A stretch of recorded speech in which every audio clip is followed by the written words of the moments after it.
شیخ کردیو ډاکې به کولې غلاګانې به کولې ټولو ورځ نو یو ځل یې ډاکه وکړه تورې ورسره دي او د دریاب غاړې له لاړل شپه ده او په دې سوچ لاړل چې دلته څوک به وي نه نو موږ به د خپل غلا تقسیم کړو چې هلته لاړل کېناستل خپل غلا هم تقسیم کړه او د سبا رڼا پرې راوخته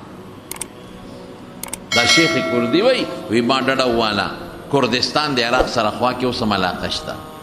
ډډه مې وواله وی چې ډډه مې وواله مخامخ را د کجورې یو بوټی و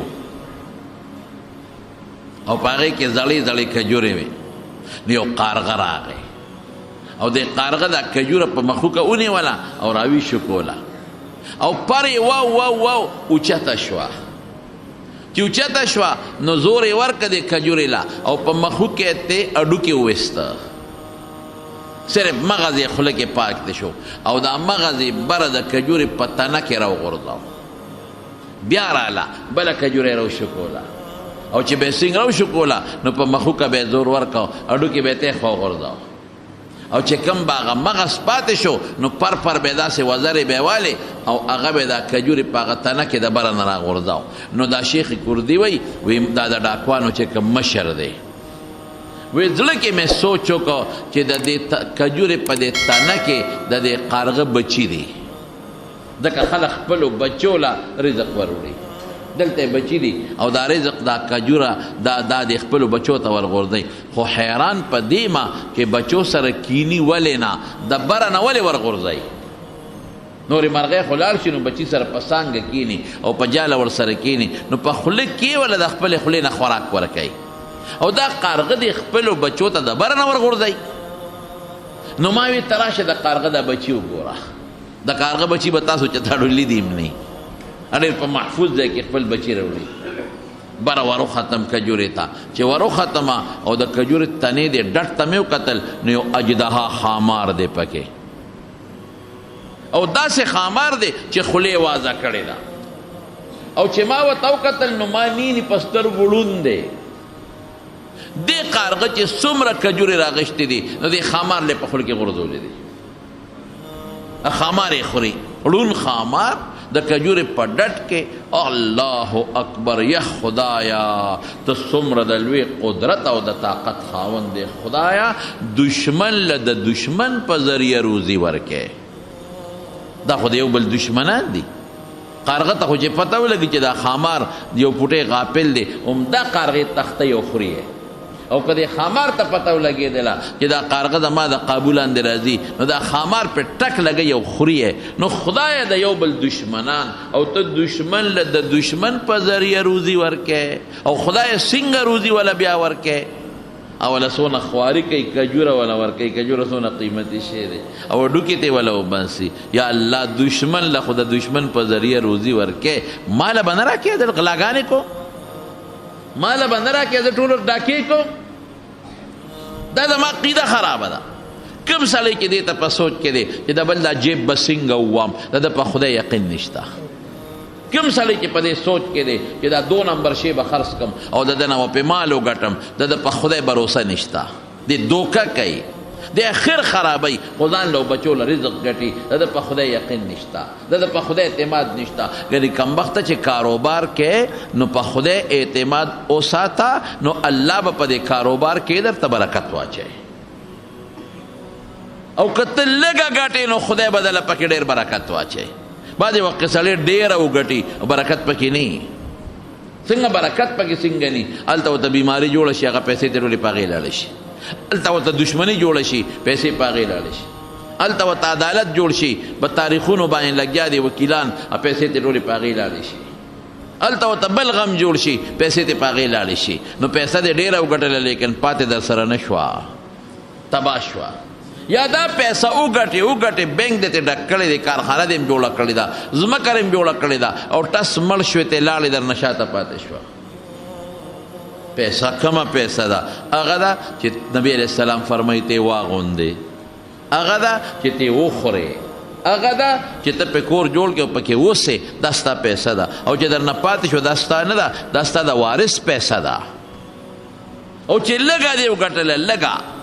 ډیره نه ده لږه ده خو بېغمې نه درته دشمني شته نه درته بیماري شته نه درته هسپتال شته نه درته لانجه او غم شته ښه بېغمه لږه ډوډۍ ده خو ته پې خپل صابرې او په امن او په خوشحالۍ کې او خپل مونځ کې او خپلې ورسره روجې نیسې قسم په خدای چې د هغه کروړونو دا لږه پیسه ښه ده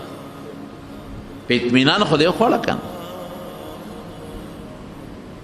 الله روزي دشمن له د دشمن په ذریعه ورکې او زه غلا کوم ټوله ورځ منډې ترړې وام پردي کورونه درولسۍ کوم چې کوم باندې به د شپې ورځو او ټوله شپه ځم او پردی کنډرې کوم او غلا کوم یا خدای رزق خو ته ورکې بس وي د نن نه پس مې توبه او په سچه توبه داسې توبه هم نه ښه مضبوطه او ښه په سچه باندې توبه رزق خو خدای ورکوي یو بزرگ وی نیک سړی دی مکه مکرمه کې نه مې بچی شته نه مې ښځه شته هېڅوک مې نشته یک تن ہے بس یک تن ہے لاړم راځه بیت الله له دلته څه کې مکه کې مې مزدوري به کوله او ځان له به مې روپۍ ګټله 2 روپۍ دونه به مې ګټله چې په هغې به مې د خېټې ګزاره کېده او بس طوافونه به مې کول عمرو ته پروتم منځونو ته پروتم چې هېڅ نه ښځه شته نه بچي شته نه مور پلار نه تربورې سم نشته راته خدای دې کور کې ولې په ښځه تېرې حجونه هم کوه او د خدای کور کې سملا هوټل ترې مجد نشته شپه به مې بیت الله شریف په جومات کې کوله او سهار به مې ځان له لږه مزدوري وکړم په 2 درېمه څلورمه ورځ دونه چې زما پې ګزاره کېږي زمزم او به به مې څکلې او طوافونه کوه او چې مړ شي څوک به دې ښخ کړي وی د حج ورځې دي یو بوډا سپینګیری سړی دی په سترګو ړوند دی او کونټه یې ورسره ده ټک ټک کوي او دی بوډا اواز وکړ یا خدای مو بخه زه ډېر عجز او مسکین او فقیر یم سوالګری نه دی بوډا بابا سوالګری نه ډېر عجز او مسکین او فقیري خلکو او امامتي کوم پیسې مې لږې جمع کړې وې حج لراله یو لور مې ده په کور کې بل مې څوک نشته حقه یو لور مې ده نو چې راتلم نو لور مې چرګو هګۍ مګۍ خرڅې کړې وې کور کې ځان له بعضې زنانه څوک پیوې کوي خرڅوي او څوک پرتوغاښ کوي خرڅوي لور مې ځان له څه ټک ټوک باندې پیسې جمع کړې وې وی بابا چې حج له ځې دا پیسې والا ماله په یو امیل راوړه اوس هم خلک د پاک ځای نه مال یو نښه راوړه نو خلکو ما هغه لور له د هغه چرګو هګۍ مګۍ خرڅې کړې وې پرتوغاښونه پیوې خرڅ کړي نو په هغې مو والا امیل واخېسته چې دا به لور له یو سم ارانه روک شوی دی خدای مو بخه که چا مونتی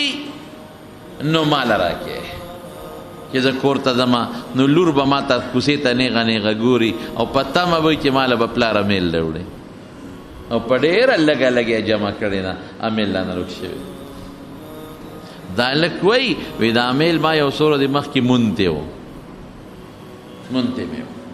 دا چې کوم بیت الله کې دیره دی امیل مې مونتی و ډېر ښایسته مزېدار امیل و او شیطان راته وایي چې بس دا ډېر شی دی او بس که خیر وي ښځه دې پې کېږي او قابو کا لیکن بل طرف ته تړه وایي چې نه نه نه نه که زه دې څوک مالک پیدا شو ورکوم به نو زه په دې اړه ته نبي علیه السلام فرمایي یو خو فرشته ناسته ده او فرشته ورته نیکې خبرې ور اچوي بل خو ورته شیطان ناست دی او شیطان ورته د ګناه خبرې اچوي دا فرشته ورته منځ وکړه ناوخته کېږي شیطان وي مړه خیر دې وروسته به وکړې یو ځای به یې وکړې ځای دا بېلمازه سړي ته وایي سبا به پې شور وکړې رستو کوي لیټ کوي ورو رسول الله مبارک فرمایي چې د نیکۍ دا خبره کله دی فرشتې درته وکړه نو فورا په عمل کوه او چې دا شیطاني وسوسه راځي نو اعوذ بالله من الشیطان الرجیم او ګس طرف ته ورسره لاړې توکه بچ بشي نو ما ته یو خوا شیطان دی چې دا خو ډېر قیمتي امیل دی خپه پې کېده بل خوا فرشته وایي نه د چا غریب نه به روکې ورې کا نو بس دا فرشتې مې ومنل او لګیم زم مالک طلب کوم خو چې د بوډا اواز مې واورېده چې زما لور به زما لارې ته ګوري او زیاده تمه به د امیلی چې بابا براله امیل راوړي خلک هغه امیل لا نه روکتې هغه لور خو مې وله پیسې ډېرې په چوکه چوکه ګټلې وې خدای ته وګوره که چا سړي مال خپل امیل راکې دا سړی وایي دا مسافر چې مې واورېدل په مخه ورپاڅېدم مې باباجي مبارک ته شه دا امیل نښه خولی شي او دا کاغذ دی د پلانکي دکاندار نه مې اخیستی دی مې وکت د هغو امیل مې وله ورکړه بابا دومره خوشحاله شو چې ما له 1500 روپۍ هم راکړې چې ها دا والا ما نه پیسې نه علم دا خالص د خدای د رضا دپاره ما تاله درکړه ته خدای نه وې خبر دا خو د زرګونو 1 روپۍ نه علم پیسې مې بابا ته واپس کړي بابا میل واغېسته ولاړ خوشحاله شو بلا دعاګانې راته وکړې ما وی دا امیل پردی دی بروسه په الله پورا په خدای ومن یتوکل علی الله فهو حسبه قرآن حکیم کې الله وی په ما بروسه کو زه کافي یم یا د خدای بنده په ما بروسه وکړه هر څه خو ما سره دي هر څه خو ما سره دي کافي مزه وی سموده چې تیره شوه نو لکې مې رالل چې راشه بنده دې خپل وطن ته لاړ شه او چکر خو لګوه ځان خو دې بیت الله ته وقف کړی دی دلته پروت دی خو زه راشه او خپل وطن ته لاړ شه او چکر ولګوه هغه د پلار نیکه کوڅې خو به ووینې کلي به ووینې بیا به راشه لکې مې کلي د سودا راوچته شوه د کلي شوق راوچت شو 200 روپۍ مزدوري مې وکړه ټیکټ مې ځان له واغېسته کشتۍ ته وختم دریابي کشتۍ ته وایي چې کشتۍ دې منځ ته ورسېده په طوفان راغی کشتۍ غرقه شوه چې غرقه شوه څوک مړه شو څوک په یو تختې پورې نښتې دي څوک په بلې تختې پورې نښتې دي و یو غټه تخته وه زه په هغه تخته پاتې شوم هغې پورې مې ځان کلک کړه اتشته چپې وړي وړي وړي وړي زی چپې ورکوي یو جزیره و هغې ته ورسېده او چې څنګه ورسېده نو زه ترې کوشم خلکو م رامنډې کړه چې کشتۍ غرقه شوې ده خو د یو دی بل دی کلي پاتې شو چې ما دا کم خوا رالم خدای زه خو خپل وطن ته تلم دا خو پوه نه شم چې په کومه جزیره رالم او کوم ځای ته رالم نه راته وطن اوس معلوم دی او نه راته پته لګي اب جزیرې ته لاړم هلته یو کلی و کلي ته ورغلم ستړی مې یم خلکو ته مې ال وي چې دا چلو شو خلکو ړم را باندې وسوځېده نو یو جومات ته ننوتم چې داسې هم د جومات سړی یم او راشه د جومات ته به ننوځم په دې کې به ورځې شپې تېرې کړمه بیا به معلومات کوو چې دا کوم علاقه را زما کلی کوم ځای دی وی چې جومات ته څنګه ننوتم او جومات کې کېناستم نو د مانځه څوک نو نو زه ور مخکې شوم خلکو ویل مانځه څوک نشته امام صاحب څوک مونځ نه شی کولی وی زه ور مخکې شوم مخکې مې مونځ وکړو وی د خلکو زما قرت خوښ شو او زما مونځ یې هم خوښ شو یو ورځ یې لکه د کوم ځای یاره زه خو د پلان کې خو هغه خو د دنیا هغه ګوټ کې د ستا علاقه دلته څنګه رالې دقه چل ټوله قصه مې ورته بل وایي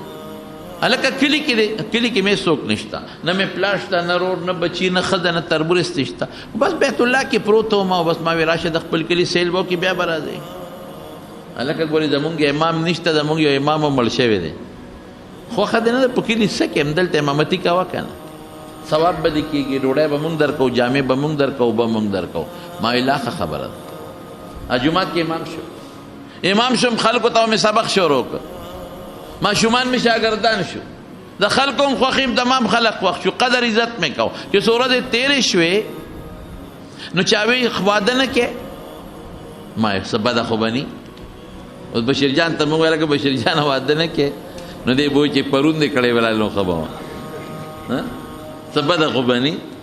نو واده نه کې یاره څه بده خو به ني یاره دلته زمونږ امام استانه مخکې د دې جومات امر شوی او د هغې یو لور ده او ډېره ښایسته ده ښکلې ده او ډېره نیک سیرته ده کور نه بار نه راوتې نو که دې خوښه یم تا ته یې په نکاح کوم ډېره ښه ده واده شو چې واده شو او د واده په شپه د خپلې ښځې ته ور مخامخ شم او ور نږدې شم چې څه ګورم چې هغه عامل چې ما مونتې و هغه بوډا بابا له مې ورکړی و هغه د هغه جینۍ په غاړه پروت دی سوچ کې پرېوته ښځې ما ته وایي ته ما ته امیل ته څنګه نیغ ګورې مې ښځې یو سوچ کې پرېوته په سترګو دې چې ته امیل جوړ نه ولیدې ما ته نه ګورې امیل ته ګورې مې ښځې یو سوچ کې پرېوتم دا کوم ځای و دا امیل وی دا ما د چرګ واګې جمع کړی او ما پیوی و څه ورته وایي پرتو غاښونه جوړ کړي او هغه پیسې مې جمع کړې زما یو بوډا بابا و د دې جومات امام او په آخره کې په سترګو ړوند شوی مو هغه حج لته مې بابا ماله به امیل نه وړی نو چې پلار مې راغی راته وی چې بچې امیل مې دله واغش خو رانه روک شو او ډېر خپه وم او په دې خپه ومه چې خدای زه کلي ته لاړ شم نو زما لور به نیغ نیغ ګوري چې زما له به پلار امیل نه وړي اخو روک شو چغې مې والي چا سره نو اخره کې یو ځوان وی چې او ما سره دی ما مونتی دی نو رالی راکړ نو بیا راله پلار راوړو ګویا دا مې د پلار نه روک شوی او یو نیک سړی خدای دې ښه ساتي هغه عموم ته ما پلار دی ورکړم او پلار مې تر مرګه پورې هغه هلک ته دواګانې کړې دي او پلار مې وی چې بچې که دغه هلک ما ته په ګوتو راغی یا راته راغلی نو بچې ډېر نیک و ته مې ورته واده ولې ستا نکاح مې ورسره کول ته څنګه دی امیل ته نیغ نیغ ګورې نو د هلک ورته وایي وی ښځې زه هم هغه یم چې دا امیل چا مونتی و او ستا پلار له مې ورکړ په خدای بروسه وکړه امیل والا خدای واپس راوست خو تش امیل نو ښه سره د ښځې والا خدای واپس راوست او سره د امامتۍ والا خدای واپس راوست او سره د کوره د هغه امام صاحب دغه لور کورم دده شو کور یو ګټه ښځه یو ګټله امیل یو ګټه ومن یتوکل علی الله فهو حسبه په الله بروسه کوه الله دله کافي دی بس سوچ مه کوه زمونږ په خدای یقین نشته اسباب به استعمالی ګورې د دې دا مطلب نه دی چې اسباب به نه استعمالی نه دکان به کې که یو سړی دا وایي مړه بس کور به ډډه وم په الله به بروسه کوم که دا خبره غلطه ده کور به ډډه وم او په الله به بروسه کوم که نه دا خبره چورلټ غلطه ده امام احمد ابن حنبل نه چا تپوس وکړو یو سړی دی هغه دا وایي چې په خدای بروسه کوه او کار روزګار نه کوم بس روزي رسان خدای دی الله به یې راکوي نو احمد ابن حنبل ورته وایي دا سړی بېوقوف دی دا قمقل دی ولې قمقل دی ځکه چې نبی علیه السلام غوندې لوی متوکل بل څوک نشته او حضور پاک فرمائی ان الله جعل رزقی تحت سیفی چې زما روزی خدای زما د تورې لاندې مقرر کړی ده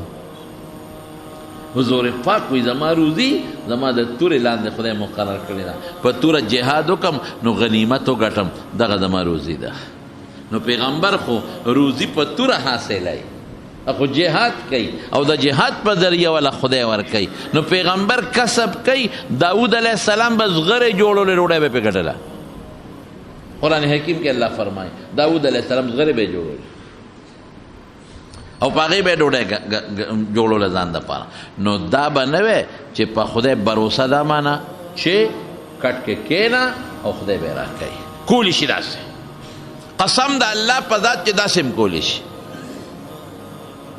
کټ کې کینو هم داسې هم دله خدای در کولی شي خو کوي نه داسې په خدای به تجربې نه کوي یو سړی و هغه هم داسې تقریر چې تر امبولانس به اورېدلی نو پرې پوره پې نه شو لکه بس په الله بروسه کوه خدای به در کوي زه در ګورم چې مال خدای را کوي او که نه را کوي نو لږ ورپسې تیز لاړو یاره وایي که خدای نی را کړی نه به خورم نور پسې نورم لږ تیز شو یاره که دې خولې ته یې راله نی را در نه کړې قسم په خدای که پېشخوانه مو وه باید سړی جذباتي وي اوس د خدای کار څه دی چې تا له خولې در وړي خدای وایي ما خوله در کړې ده ما خوله در کړې ده خوند پې وی وه که نه وی مه ما خوله در کړې ده که ابراهیم ابن ادهم نه دی یو خبرې پسې بل نه را یادېږي ابراهیم ابن ادهم هغه ته چا وی بادشاهي دې پرېښوده او د دریاب په غاړه ناستې روزي څوک درکوي الله اکبر ماشاءالله دا ښه سوچ مجیبی دریاب په غاړه ناستې روزي څوک درکوي هغه وی دا خوله زما جرنده ده دا خوله څه شی دی جرنده ده په دې ته غنم میده کې په دې ته جوار میده کې نینې پې میده کې مفتی شفیع صاحب رحمت الله علیه یو سړی راغی نو د ګیله غوندې وکړي غاښونه مې خراب شو بوډا غاښونه مې خراب شو صاحب ټول غاښونه مې ووتل نو مفتی شفیع صاحب خو خیال سړو هغه ورته وی اتیا کاله دې په پټنونو اوړه مې ډوډۍ خوړه اتیا کاله دې پې د دنیا سیدونه میده کړل نور ته څه غواړې څو ټنه خوراک دې پې میده کړه څوم ټنه نینې دي وږي دي ډوډۍ ده غوښه ده نو اتیا کاله دې په یو جنس نه په شلګونو جنسونه داسې کړل لکه په جرنده چې شی میده کې نور د غاښونو نه غواړې څه بس یې کاکه ده دونه خو چې پله مو ګرځي هغه غټ د اوسپنې د کاڼي پل نه هم سولیږي نو ابراهیم ابن ادهم ورته وایي هغه سړي ته وایي خدای روزي د کوم ځای نه درکوي وایي جرنده خدای ماله راکړې ده دا خوله جرنده ده نو چې جرنده یو سړی جوړه کړي نو دانې به ورچوي که به ونه رچوي نو چې الله جرنده راکړې ده دانې به هم راله راکوي خدای ابس کارونه نه کوي دا ماشومان ابس کارونه کوي کوټګۍ جوړه کړي ولته ورکړي روانه کړي ګوډۍ جوړه کړي ولته ورکړي خوی غورځوي نو دا ابسیات الله نه کوي دا بنده کوي نو خدای ماله جرنده ابس وله نه ده راکړې چې جرنده یې راله جوړه کړه د دانو غم به یې وله کړي دا عقیده وساته دا یقین نو خدای کولی شي نو دغه کاکاجي قسم وخوړه چې خولې ته دې نی راکړې که مې پېشخوانده مو وه نو د خدای څه کار دی شخوان وی ووه که نه وی مه وه ځان له ګټې وکړه او که نه ګټې مه ګټه خدای پاک دا خبره ستاسو نوکر دی عیاذا بالله دا اخلاص درکړه پې درکړه دلته کسب کوه خو الله وی ورېږم داسې د سره کوم نو دا غریب اوږې شو دلته خو بچي به ورته مینت کوي چې بابا خدای ته وګوره ډوډۍ وخوره ښځه به ورته مینت کوي خړه خپه کېږي نو د نر بچي دا کار وکړه چې ته یو جونګړې ته لاړ د دریاب غاړې له چې دلته به مې خلک سبا تنګوي وخوره راشه یو غاړې ته وکړه بس کې راکړه خو خورم خولې له یې را دننه کړه شخوند وام او که را دننه یې نه کړه لوږې له دې مړ شو دریاب غاړې سره جونګړه کې دیره شو لوږې تېرېږي او خېټه چغې وایي او لوږه زیاتېږي خدایه سړي موس قسم خوړلی دی په بانه دی خو چل نه ورځي چې اوس څه وکړم دی کې د شپو چې شپې غلو غلا کړې ده چې غلا کړې ده پې باران شوی دی هغوی نیغ راغلي چې کتلې دریاب په غاړه جونګړه دی ته ور دننه شوي چې راشه دې جونګړه کې به یو پوټې به باران نه هم بچ شو د خپل مال به هم تقسیم کړو چې جونګړې ته ورو دا یار پکې پروت دی هغې ورته شونټی ووایه هلکه دا څه کوي او دې پروت دی او د لوږې پته خو لګي د مخ نه مو ته پته ولګي چې سړي خو مخ چې پړ دی نه لاس رقي نه خپې او نظر هم ګډوډ دی دا مړ نه شي هغوی چې هغه کم اغلا کړې وه هغه خوراک یا خوړه نو ده ته وي کاکاجي ته هم لږه وخوره دې کم دی خوري هلکه وخوره که نه نیکبخته شبه نه خوري اخره کې هغه د غلو سرداره ملګرو ته وایي چې دا سړی یخنی والی دی عمري او که دې مړ شو که نه نو که سبا مونږ چتم په غلا کې ګیر شو نو وي به چې سړی هم تاسو وجلی دی په مونږ تین کېږي او د خدای د قهره یاره ده ولږې ګرمو نو اور یې ورته بل کړی دی اور یې یخ شي چې اور یې ورته بل کړه بیا ورته وایي خوره که نه وروره دی نه خوري د خو قسم کړی چې خدای خولې ته دې نه را دننه کړی چې خوند کم دی ړې ګهریږي خو قسم یې کړی دی قسم را ټینګ کړی دی هغه د غلو هغه ملګري وي هلکه داسې کار دی نرم خوراک وله پوخ کې او دا شیک ده هغې وله الوا برابر کړی خوره دی بیا نه خوري یو پکې وي داسې کار کوو د جامې کیلي شوي دي نو دا جامې وله په زور وازو یو نوړی وله په زور په خوله ورمنډو نو چې دا یوه نوړی باندې جامې وګرځي که نه باقي و په خپله خوري دا څاروی چې کله ناجوړه شي که نه نو دا زمیندار وله خوله وازه کي په زور خوراک ورمنډوي چې د شخوند ووایي لږ نو چاړې راغشتې ده او په دې خوله کې وله اوس ونډه کې دا خوله وله وازه کړو یو نوړی وله په خوله وردننه کړو خو چې چاړې وله خولې ته نږدې کړې نو ده خندلې دي ویې خندل خندا ورله د غلو سردار کوتک ته ګوته کړې چې ورېږه ستا دا مازدیګر څه وامه دا خدای بیخ وباسه مونږ په دې نخرې دې شروع کړې دي کله ته اور بلو کله دله ګرم پخو کله دله نرم پخو کله دله کلک درکو او نخرې دې دا خو ټیک ټاکې هغه ورته وایي داسې کار دی خوړی شم دا خوراک ما الله سره دا یو قسم کړی چې خدای دې خولې ته دې نه را دننه کړې نو شخوند به پې ونه وامه ما تجربه کوله نو واقعي که نن ما له خندا نه وي راغلی که نه نو دا خوراک هم راله په دا خوله کې را منډه کولی شي الله دا نه چې نشي کولی کولی شي الله حضرت سلیمان علیه السلام د دریاب په غاړه ناست دی سوچه د دریاب په غاړه او یو میږي په خوله کې د اونې شنه پاڼه نیولې ده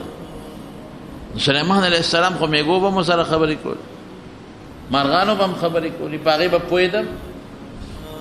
نو چې میږې ورو روان دي دې غلې ناسته جوړېږه د میږې اندازه علم چې دا څه کوي نو دا میږې د دریاب غاړې ته ورو شنه پاڼه پوټینۍ خوله کې نیولې ده او دریاب غاړې ته ور ورسېد دا غټ میږې چې ور ورسېد یو چیندخ ناستو دا میږې د هغه چیندخ د پاسه وروخت او پاڼه په خوله کې نیولې ده او چې پاڼه خوله کې نیولې چیندخ د پاسه شو ناګهانه چیندخ ورو روان شو او چې څه منځ لاړ چیندخ غوپه وواله خدای هغه میږې خو ډوب شو غرق شو چیندخ لاړ غوپې وواله لږ ساعت پس چیندخ راووت میږې هماغه په شا سور دی او چیندخ نیغ د دریاب غاړې ته راغی میږې تېکو شو نیغ روان شو وایي دا خو کمال و سلیمان علیه السلام تپوس وکړه د هغه چیندخ نه اوس خبرې خو کوي حیوانه قرآن کې راځي هدهد به ورسره خبرې کولې ملا جرګک میږي ورسره خبرې کړې دي قالت نملة هغه یوه میږی نورو ملګرو ته وایي ادخلوا مساکنکم لا یحتمنکم سلیمان و جنوده هم لا یشعرون ای میږو سړو کې دننه شئ سلیمان او لښکر یې را روان دی ګورې په ځان نه پوهېږي غرق هم نه کې فتبسم ضاحکا من قولها الله وایي چې سلیمان علیه السلام د میږی خبرې واورېدې نو ویې خندل په خبره پوهېده اورېدې قرآن وایي زه نه ویم چیندخ نه تپوس وکړی چیندخه وایه که نه د څه ماجره ده وی دا د دریاب دی ویخ کې یو کاڼی دی هغې کې یو چینجی دی د کاڼي کې دا میږې پاڼه خوله کې راوالي او زما په شا د پاسه راسور شي نو زه اقه چینجي له ورسومه نو دا چینجی د دې میږي د خولې نه پاڼه ځان ته راکاږي ویې خوري نو خپل کاڼي ته واپس وردن نه شي نو زه بیا بره راوخېجم نو دا میږې بیا لاړ شي بله پاڼه راوړي د میږي ډیوټي دا ده چې پاڼه راوړي زما ډیوټي دا چې زه لاندې رسوم او چې ویې رسوم نو د کاڼې اوچوي چینجې ته راوځي نو دا پاڼه وله په خوله کې ورکړي نو چې پاڼه واخلي نو په هغه کاڼې بیا یو ځای شي نو چینجې پکې دننه شي روزي رسان څوک شوق سره ووایه روزي رسان څوک وما من دابة في الارض الا على الله رزقها په دا ځمکه چې کوم مخلوق دی روزي الله ورکوي ته په ذهن نه وباسي چې روزي به رانه کړي چې پیدا کړې مخکې د قسم په خدای د روزۍ بندوبست کړی ته لا نه مې پیدا روزۍ بندوبست یې دلته کړی خو اسم در کولی شي خو دنیا دارالاسباب دی ګورې لاس پې به خوځی نو که ته وایې چې زما د لاسو خپو خبره شوه نو بیا په خدای بروسه د کم ځای نه شوه بروسه درته وایم لاس کې طاقت څوک پیدا کوي او دا چې کوم دکان ته وویسته دې دکان ته به د ګاګ په زړه کې مینه څوک پیدا کوي الله دا د خدای کار شي الله زما خو دغه وست خپل لاس پې مې استعمال کړل الله زما خو دغه وست دی چې ما سودا راوړه په دکان کې مې واچوله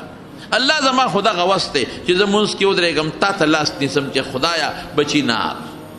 بچی وږې ښځه وږې زه وږې زما دغه وسو دکان مې وکړه باقي خدای روزي رسان دی نو بیا به د خلق اوړه کې خدای اچوي چې ورشه دنه سودا وکړه د خوله کې به خدای اچوي الله بس دا سودا کې برکت اچوي د نورو نه به دله ښه خرڅوي څښاکۍ به یې درته نه خرابۍ به یې درته نه او هغه لږو پیسو کې به الله برکت ایږدي دې ته توکل وایي او چې څوک وایي چې نه زه اسباب نه استعمالوم کټ ته بالغ ته ډډه به والي او خدای بس توکل په خدای کوه دې ته توکل نه وایي ښه دا خو د اسبابو تعطیل دی اسباب به نه معطل کې چې رسول الله مبارک وایي زما رزق زما په توره کې دی او داود علیه السلام غره جوړوي نو ته به کار نه کې نو کار به کې او د کار نه پس په دې خپل کار په دکان کارخانه به بروسه نه کې بروسه به په چا کې مثال به درکړم چې ته به پیش یو سړی ډاکټر لذي علاج دی کوي نو علاج خو ډاکټر کوي ډاکټر لبځي خدا جوړون کې ډاکټر دی که الله دی اوس که ډاکټر ستا په بیماری پې نه شو بیا به څه کېږي ستا یو بیماری ده او ډاکټر د بلې بیماری پوه نه شو انسان دی عقل دی ستا په بیماری رو ډاکټر پوه نه شو بیا به څه کوې تاله د بلې بیماری دارو درکړل اپریشن یې د لو کو ضرورت دی نو بیا به څه کوې او اپریشن یې د لو که ډاکټر غریب خو هغه ستا بیماري داسې وه چې هغه اپریشن سره نوره زیاته شوه اوس به څه کوې یاره دارو یې هم درکړل دارو در باندې ریکشن وکړه انجکشن یې درته و هغې ریکشن وکړه هغه دارو یې هم درکړل ټیکه مو خو هغې فایده ډو در نه کړه ډو جوړ نه شوې نو ډاکټر که سړی د مرګه بچ کولی شو او دا شفا د ډاکټر په لاس کې او د زوی به نه مړ کېده د ښځه به نه مړه کېده د پلار به نه مړ کېده د مور به نه مړه کېده دی به په خپله نه مړ کېده نو ځان نشي بچ کولی نو موتا به څه بچ کړي نو علاج سنت دی ډاکټر له وځي خو دا به نه وی چې د ډاکټر جوړ کړم دا به نه وی د دارو جوړ کړم داسې به وی چې الله د ډاکټر په لاس کې او په دې دارو کې زما دپاره شفا واچوله دقه رنګ خپل روزګار به کوې او خپل کاروبار به کوې دا به نه وی چې روزي د کاروبار کې ده دا به نه وی چې روزي زما په د ځمکه کې ده زما په د کارخانه کې ده دا به وی چې زما په دې دکان کې په دې کارخانه کې په دې پټي کې دا رزق څوک اچوي الله اچوي ومن یتوکل علی الله دا اسباب باندې باور به نه کوې اسباب زمونږ د طالبان وی مؤثر حقیقي به نه ګڼې او په اسبابو چې کومه نتیجه مرتب کېږي دا به الله ته سپارې نو شیخ کردي خپلو ملګرو ته وایي چې او مونږ خو غلاګانو پسې ګرځو دا د الله خو دشمن له د دشمن په ذریعه روزي ورکوي دشمن له د دشمن په ذریعه روزي ورکوي نو دا مونږ ولې غلاګانې کوو ملګرو ته یې توبه وباسو توبهګار شو صاحبه ښه مضبوطه توبه یې وایسته او چې څنګه توبه یې وایسته او توبهګار شو چې نن نه پس به غلا نه کوو او قصد یې وکړه د دې خبرې چې څومره مو غلا کړې ده مونږ ته معلومه ده چې د چا نه څونه کړې ده زه خپله مزدوري روزګار کوو چې هغې له ورکړو چې غاړه خلاصه شي اخرت ښه شي او زه حج د بیت الله له زه چې ځو بس ټول توبهګار شو او هغه ډاکو یې مشر شو نیک شو او بیت الله له لاړل یو کلي کې شپه راله ملګري ورته وایي چې لږه مزدوري کول غواړي چې دونه یو جوړه جوړه جامې خو پیدا شي که نه ځکه د غلا هغه شي خو مونږ واپس که چې دونه څه نه څه مونږ له څه جوړې خو پیدا چې بیت الله له خو پکې ورسو یو کلي کې شپه شوه واوره څه چې کلي کې څنګه شپه شوه او جومات کې دوی وده شو چې کلي کې شپه شوه او په جومات کې دوی څنګه وده شو یو زنانه راله جومات ته د دې شیخ کردي نوم یې واغېسته وی پلان کې پکې څوک دی دا وله بند کړه وی پلان کې پکې څوک دی د ورته نوم واغېست د کردستان کردي وی زه یم اوهو وی زوی مې مړ دی 3 ورځې مخکې وشوې 3 ورځې وشوې د هغه جامې دی او د هغه پیزار دی پاتې دی بیګا مې رسول الله مبارک په خوب کې ولید او رسول الله مبارک راته فرمایل چې د زوی دا جامې او دا پیزار او صادر چې څومره دي که نه دا به غونډ راوالی او یو سړی دی جومات ته راځي د کردستان پلان کې نوم دی او توبهګار دی د ګناه نه دا ټوله غله ورکړه دا وله بیا به دله بندوبست رب العالمین کې یو سړی په کوفه کې و قرضدار یې ډېر زیات نو قرضدارو تنګ کو نو بصرې ته وتښتېده بعضې وخت کې یو سړی کار کوي سمې نه خوري یا خدای چې څه ته لاس اچوم سمې نه خوري دا د الله ازمایش یې ښه او دا څه وخت دپاره دا خدای ټیک کوي بیا خو په تا الله ازمایش کوي چې ته ما ته رجوع کوې که نه کوې ما ته جړا فریاد کوې که نه کوې ما له تهجدو له پاسې که نه پاسې زما ذکر و اسکار ما ته کوې او دا په هغه سړي راځي چې چا زړه کې د الله سره مینه وي چې د خدای نه لري په هغه د ازمایش څوک نه الله نه کوي دکان به نه چلېږي خدای پاکه اړو دکان نه چلېږي خدای پاکه چې څه ته لاس اچوم بس تاوان دی خدای چې څه ته لاس اچوم بس خرابېږم نو دا بعضې وخت کې په انسان الله ازمایش کوي دې لپاره کوي چې دې ما ته راجي شي وجاړي لږ ما ته نفل وکړي روجي ونیسي تهجد له پاسي او ما ته لږ غوندې وجاړي د ازمایشي څه وخت دپاره بیا خدای سم کړي نو دی چې جومات ته ننوت نو بصرې ته وتښتېد چې دلته مې څوک نه پېژني بلا قرضونه څوک تنګی مې خلک نو چې جومات ته ننوت نو الله ته یې لاس اوچت کړه یا خدایه زه خو تا ته پته ده قرضدار او الله دونه قرضدار یم چې 1000 شرپۍ ډېر شوي 1000 شرپۍ دي را باندې او قرضداري مې کنځي ښځه او لور راله کنځي او الله داسې هم نه ده چې زه کار نه کوم خو چې کوم کار ته لاسه چوم نو درک مې نه لګي نوکه مې نه لګي نو د الله ته وایي یا الله تا ته خو مې ډېر سوالونه وکړل خو الله نن درته یو وسیله پیش کوم ای د الله فرشتو تاسو خو جومات کې موجود یې فرشتې خو جومات کې وي ته خدای خاطر وکړې چې الله ته زما سپارش وکړې ای د الله فرشتو د خدای خاطر وکړې چې زما الله ته سپارش وکړې زه خو برباد شوم اوده شو چې اوده شو او سار را پاسېد یو تاجر راغی یو سوداګر هلکه پلان کې څوک دی وی زیم وی دلته راشه دا 3000 اشرفۍ والا ته قرضداري که نه وي او دا 1000 قرضونو کې ورکا او دا 2000 ځان له کاروبار شروع کا او چې کله دې ډوډۍ خلاصېږي زما دا نوم د پلار مې دا نوم دلته راځه زه به در کوم دی ورته نیغ نیغ ګوري ته چا خبر کړې تا ته چا ووې وی بېګا مې رسول الله مبارک په خوب کې ولید او ما ته وی چې مسافر دی او الله ته ډېر عجیبه سوال کړی دی او د الله فرشتو الله ته فریاد کړی دی نو ورشي یو 3000 دینار ولا ورکا او دقه ورته وایي چې 1000 د قرض کې ورکا په 2000 باندې ځان له کاروبار شروع کړه او دام ورته وایي چې کله د جت پیښېږي مال راځه او سړی ورته څه وایي او وایي ښه الله سره مې دومره نسبت پیدا شو تا ته به سوالونه کوم تا له به راځم نه راځم بس ما زه یې ومونته لاړه غزر اشرفۍ قرضدارو له ورکړې او په 2000 خدای کاروبار او دونه کاروبار کې خدای برکت واچو چې د کوفې د مالدارانو نه مالدار ته خدای جوړ کړ خیر خبره خو مانه بل طرف ته لاړه شروع کړه مارونو په دې ځان پوه کې د شریعت مسله درته کوم نه روه سپېری نه شپه سپېری نه میاشت سپېره شته سپیروالی او نحوست د انسان د عمل سره تعلق لري انسان که په خپله بدبخته دی او د خدای نه لرې دی او نیک عمل نه کوي نو دا سپیره دی شقي ورته وایي او دې انسان ته چې کوم عذاب خدای ورکوي او په کومو ورځو کې خدای دل عذاب ورکوي نو بعضې وخت کې هغې ورځو ته هم په قرآن شریف کې سپیرې ویلې شوي دي فی ایام نحسات خو علما لیکي وی دا د ورځو خپل نسبت نه دی ورځې بختورې دي خو دا خلک سپیره دی په دې سپیرو خلکو سپیره عذاب راغی ځکه دې ورځو ته نسبت وشو څوک د نهې په ورځ جامې نینځي وي دا سپیره ده راپورې څوک د جمعې په ورځ جامې نینځي وي دا نیستي پیدا کوي دا ټولې غلطې خبرې پخوا چې به خلک رالل د کور نه به سار وختي راووتل نو مارغه به په څانګه ناستو نو هغې ته به څادر وخوځه او هغه به پر کړې نو که ښي طرف ته به یې پر وو یاره وي که خیر ورځ بختوره دا کار به کوم او که مارغه به ګس طرف ته لاړ نو یې ورځ سپیره ده دا کار به نن نه کو دا په شریعت کې نشته بلکل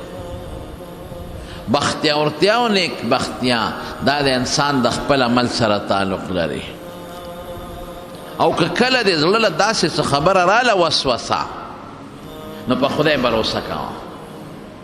نبی کریم صلی الله علیه وسلم فرمایي لا عدوا مرض د یو نه بل ته نه لګي خو د دې په معنا ځان پوهېږي دا مطلب نه دی چې مرض جراثیم نه منتقل کېږي نه دا مرض جراثیم د یو نه بل ته منتقل کېږي ځکه رسول الله مبارک یو ځل وفرمایل فر من المجذوم فرارک من الاسد وی چې کوم انسان ته د جذام مرض لګېدلی دا د هډوکو یو خاص بیماری ده وی ردنه تیښته کوه او داسې ته تخته لکه د زمري نه چې تختې دې نه دا معلومیږي چې مرض د جراثیم د یو مریض د ده نه اوچت شي نو د روح کې وردنوځي نو دا مرض ورته لګي چې چا زکام وسوکوالي او هغه د روغ سړي په مخ کې پرنجو کې انټوشي وکړي جراثیم هلته لاړ شي هغه هم په زکام ولګي یا دې زمانه کې د زیړي بعضې بیمارۍ دي هغه انجکشن چې تا پې زیړي لستنې والي دي هغې باندې چې روغ سړي له انجکشن ووایي نو بیماري هغه ته منتقل شي ورسول الله مبارک د خبرې مقصد څه دی ادا چې دا د دې بیماری خپل تاثیر نه دی چې دا مرض لګي دا خدای پاک کله د مریض نه مرض بل خوا ولګي او کله ونه لګي دی لومبي ته دا مرض چا لګولی دی زه دې دویم ته خو د دې لومبي نه ولګېد رسول الله مبارک فرمایي یو سړي ورته وی مونږ خو اعلی اوښاني خشته ښکلې او بعضې اوښاني چې هغه خارخ والي نو دا ښه اوښ په دې خارخ جنو اوښانو کې چې وردن نه کو نو دته هم د خارخ بیماري لګي نو حضور پاک وی فمن اعدل اوله لومبي ته دا خارخ چا لګولی دی وی الله وی دویم ته م خدای ولګاو لومبي ته خدای بې د بل اوښ نه ولګاو او دې دویم ته خدای د دې اوښ د ملګرتیا د وجې نه ولګاو لومبي ته زکام ولې ولګېد د مخکې خو چانټوشې نو کړی خدای ورته بذات اولا نه ولګاو او دې دویم ته خدای د دې لومبي نه ولګاو نو اصل بیماری راوستونکې یا بیماری د یو نه بل ته لګونکې دا الله دی دا د دې بیماری خپل خاصیت نه دی یعنې ډاکټران به ټول ناجوړه پراته و بیا د بیماری خپل خاصیت نه دی چې دا بیماری ولګېده نه دا د الله کار دی کله د دې مریض دا جراثیم هغه ته ولګوي او کله د ده جراثیم هغه ته اړو نه لګي او کله د ده جراثیم هغه ته ولګي لیکن د هغه د خپل وجود طاقت قوت مدافعت دومره تکړی چې هغه ختم کړي په هغه اړه اثر ونه کړي او کله د هغه وجود کمزوري نو اثر پکې وکړي نه دعا نو مرض په خپله نه لګي خدای پاک د یو نه مرض بل ته لګی دې معنا شو ولا طیرته او دام نشته دی چې مرغۍ ښي طرف ته لاړه نو کار دی ښه دی او که مرغۍ ګس ته لاړه دا کار دی خراب دی ډېر خلک نن پالونه وباسي پالګرو لځي څوک ولا لاس ګوري او څوک مرغو والا دی پیښور کې ناست دی مرغو والا بیل ناستی هغه مرغۍ له ټریننګ ورکړي نو مرغۍ د پنجرې نه راوباسي نو چې څنګه راوځي نو لیپاپا په مخوکه کې ونیسي کاږي نو هغه ما لیپاپا وګوري نو په هغې کې داسې الفاظ ذکري چې پار چا پټ کېږي پال به دله ګوري مرغۍ چې کم کاغذ راکاږي هغه به درته ګوري څه به وایي تا باندې خو کله کله پړه باندې سودا راځي غم راځي که نه نو غم په چا نه راځي کله کله چې سار پاسې که نه سار وختي د پاسېدو تړه نه کېږي دا ټولې فارمولې بشیر جان کې شته د ما پال کتلی دی زه یا که مرغۍ د دغه لیپاپر ایستی ده او یاره د شپې م کله کله راویښېږې بیا خوب نه درځي نو دا خو تقریبا اکثر خلک داسې او کله ورته یاره په وجود د کله کله سستی راځي ښه کار ته د اړه نه کېږي نو دا په چا کې دا صفت نشته او کله ورته وي یاره کور کې م څه کله اختلافات شته کور کې اختلافات جګړې مګړې نو خدای ته وګوره چا کره دا نشته چېرته دې م کله کله اړه نه کېږي او چې خبرې کوي ګیره دې مړقي چې خبرې کوي ګیره چا نه ړقي دا څه خبرې نو دا داسې خبرې په هغه لیپاپه کې لیکلي چې هغه په هر چا پټ کېږي او ډېر خلک نن سبا چې چاله لاړ شي نو بس لنډه خبره داره چې په تا چا جادو کړی خو چې چاله ورغی بس لاس وله وګوري او په تا چا جادو کړی دی نو دا ډس چې دی په چا مو که نو لکه چې په سلو ګولو دی وویشته دا بیا د ذهن نه نوځي چا در باندې یاره چا کړی دی یاره صیبه یو توره ښځه خو تاسو کله کله کله راځي که نه ببر سری دی نو چا کره توره ښځه نه راځي ببر سرم د ډېرو خلکو ستاسو د کور نه ګس طرف ته یو کور دی یو خزنانه ده نو ګس طرف ته کله په یو شک کوي کله په بل شک کوي خلکو له دشمنۍ پیدا کړي د ظالمانو خلکو له اختلافات پیدا کړي خلکو له ذهني پریشانۍ پیدا کړي پتا جادو دی پتا کوډه ده یاد وساتئ دین یو الله خبر دی وی دا په پیریانو معلومات کو دم دروغ دی مسئله واوره د قرآن مسئله درته کو حضرت سلیمان علیہ السلام بیت المقدس شروع کړو ډېر اعلی قیمتي او لګیا دي په پیریانو باندې خدمت کوي او پیریان ولا په دریابونو کې غوپې وي او د دریاب د ویښ نه ورله ملغلرې روباسي او جواهرات او کاڼي روباسي او ماربلې راوله راچلی او قیمتي جومات ته روان دی جوړېږي پیریانو ته وي دا راوړی دا پیري خوار دی ته رسېږي پښتانه پیریانو ته غزنې څه دی جمعات نیمه نه ور واوړې دې کې د سلیمان علیه السلام مرګ ټیم پوره شو فرشته راځي قانون دا دی چې د پیغمبر سره فرشته د مرګ په وخت کې لږه غوندې مشوره کوي ټیم نه زیاتېږي خو دا د پیغمبر یو عزت دی فرشته والا راشي او ورته وایي ستا ټیم پوره دی څنګه دی خوښه ده دې دا نشي ویلي چې زما نه ده خوښه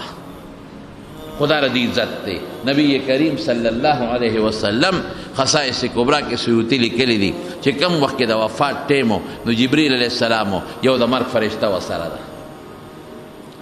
جبریل علیہ السلام حضور پاک تا عرض کئی اللہ رسول دا ملک الموت تے دا مرگ فرشتہ را گلے دا اجازت غوانے وہ اجازت تے کہ وردن نشو نو ملک الموت ورتسوئی وی دا اللہ رسول استا ٹیم پورا دی دنیا کے سنگ دے خواہ دا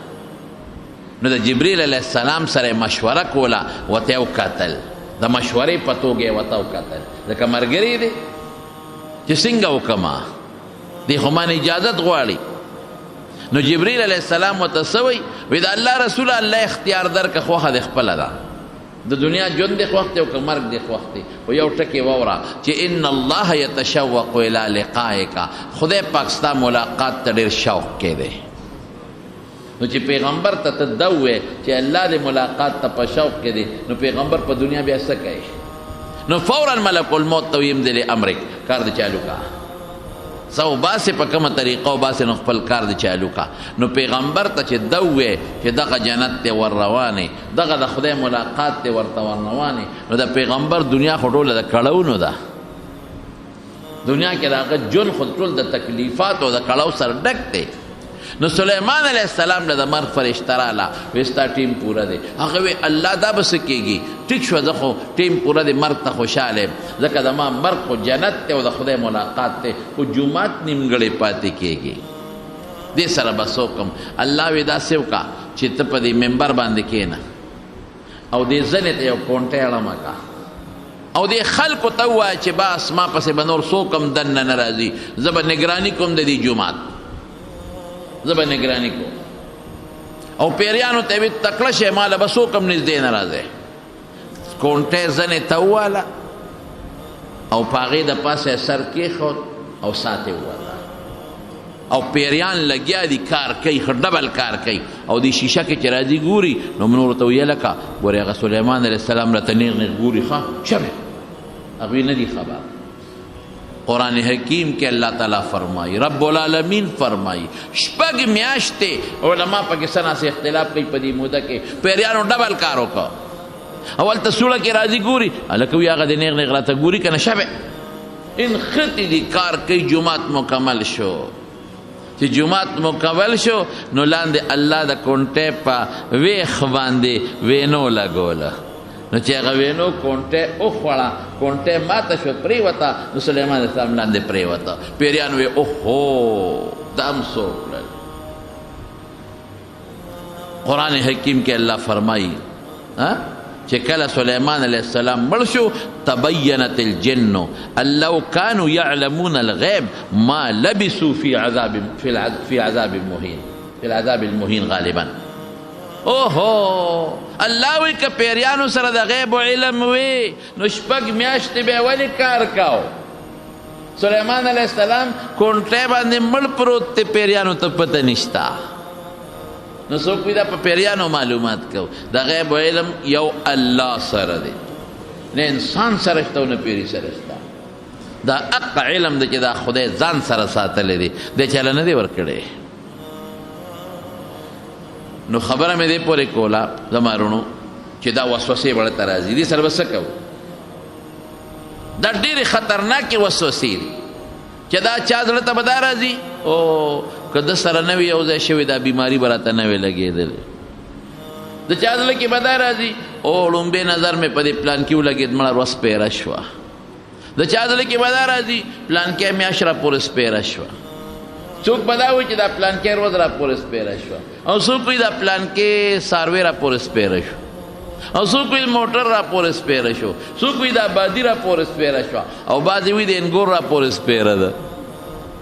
او څوک وایي یاره دا یو بچی چې بې شوی دی که نه بس داسې سپېره غوندې دی کارم سمې نه خوري د مارونو. رسول الله مبارک فرمایي دا په شریعت کې نشته. ولا سفر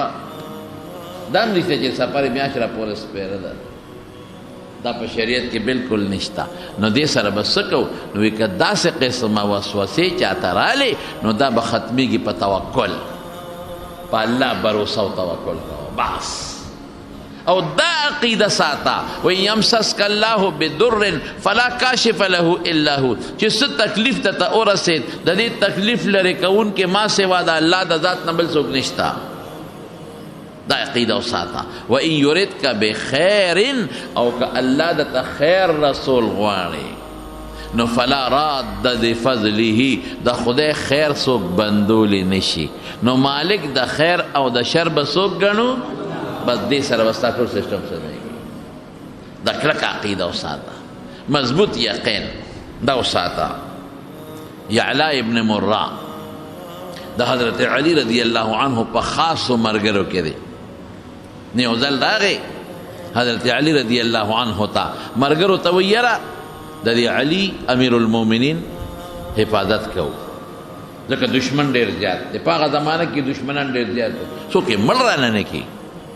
د ورځې به یې حفاظت کوو او د شپې به ورته ناست وو، د به څوکۍ کوو نمبر په نمبر. هغې ویې ډېره ښه ده. دوی ستورې راغشتې دي او د دروازې مخکې ولاړ دي. حضرت علی رضی الله عنه وله راووته، وی څه کوې لکو؟ یعلا ابن مرہ وی حضرت ستا حفاظت له راغلی یو. وی د چا نه مې حفاظت کوې؟ د اسمان والا نه که د ځمکې والا نه؟ زما حفاظت د الله اسمان والا نه کوي او که ځمکې والا نه؟ هغې ورته وایي چې نه اسمان والا نه خو دې نه شو ساتلی، ځمکې والا نه د حفاظت کوي، اسمان والا نه حفاظت نشو کولی. نو ورته وایي چې هر کله د اسمان والا نه زما حفاظت نشی کولی، نو چې هغه اسمان والا ما ته ضرر را رسول غواړي ستاسو څه پیدا ده؟ او چې هغه اسمان والا زما حفاظت کول غواړي نو بیا ستاسو څه فایده ده؟ چې خبره د اسمان والا مقابله نشی کولی، د هغه نه مې حفاظت نشی کولی، نو که هغه اسمان والا زما حفاظت کول غواړي تاسو ته ضرورت نشته، او که هغه اسمان والا ما ته ضرر رسول غواړي نو ستاسو بیا هم ضرورت نشته. ځای نیک بخته په مخه دې ته توکل وایي، په الله بروسه کوه.